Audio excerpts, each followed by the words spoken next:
ये समझ आ गया है कि वो कीव पर आसानी से कब्जा नहीं कर पाएगी। लिहाजा पुतिन ने अपनी सेना की बचाव के लिए ये किलेबंदी करनी शुरू की है। रक्षा विशेषज्ञों के मुताबिक कीव को जीतना आसान नहीं है, क्योंकि कीव शहर को जानने वाले इस बात को अच्छी तरह से समझते हैं। दरअसल कीव शहर के नीचे शहर से जुड़ा सबसे बड़ा राज छिपा है। ये एक ऐसा राज है जिसकी बुनियाद सोवियत रूस के दौर में रखी गई थी। कीव शहर के नीचे सुरंगों का ऐसा जाल बना हुआ है जिनमें शहर के लोग और यूक्रेनी फौजी महीनों तक छिपकर रूस के खिलाफ जंग जारी रख सकते हैं। ये सुरंगों की ऐसी भूल भुलैया है जिसमें लोग भटक भी सकते हैं, लेकिन इस भूल भुलैया को जानने वाले इन सुरंगों में से एक जगह से घुसकर शहर के दूसरे हिस्सों से बाहर निकल सकते हैं।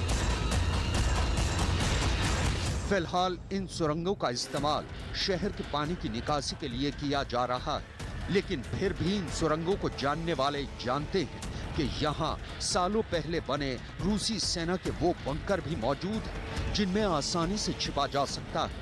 रक्षा विशेषज्ञों का मानना है कि यूक्रेन में जिस तरह के हालात बन रहे हैं, उन्हें देखकर लगता है कि अब ये जंग गुरिल्ला वॉर की तरफ बढ़ रही है और रूसी सेना भले ही कीव में घुस जाए, लेकिन उसके लिए कीव शहर पर नियंत्रण कर पाना काफी मुश्किल रहने वाला है।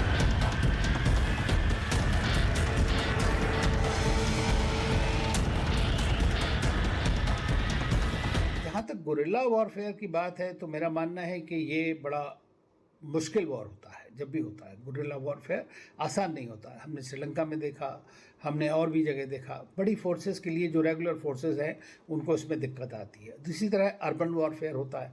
तो अभी ये अमेरिकन और वेस्टर्न कंट्रीज़ का जो प्लान है कि किस तरह से जो लोगों को आर्म्स दिए जाएँ, जेलेंस्की ने खुद कहा है कि लोगों के पास आर्म्स हों और लड़ें सोवियत। लेकिन अभी इससे और ज़्यादा कैजुअल्टी होगी, क्योंकि जो लोग अगर आर्म्स के साथ में लड़ेंगे तो वो वॉर सोल्जर माने जाते हैं, तो फिर वो सिविलियंस की तरह ट्रीट नहीं किए जाते। सिर्फ इतना ही नहीं, यूक्रेन का दावा है कि उसने राजधानी कीव और अपने नागरिकों की सुरक्षा का हर मुमकिन इंतजाम कर रखा है।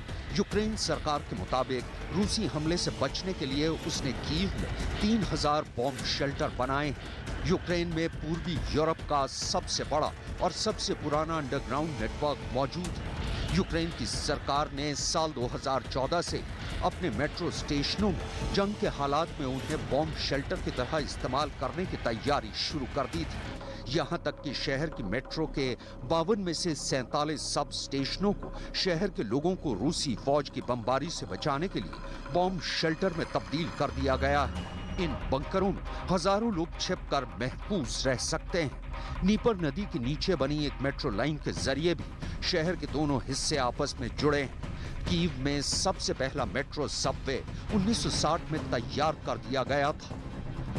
रूसी सेना के लिए हर गुजरते लम्हे के साथ कीव की जंग मुश्किल होती जा रही है और जिस तरह से कीव के लड़ाके कीव की हिफाजत कर रहे हैं, उसे देखते हुए लगता है कि रूस के लिए कीव के किले को ढहाना नामुमकिन होता जा रहा है।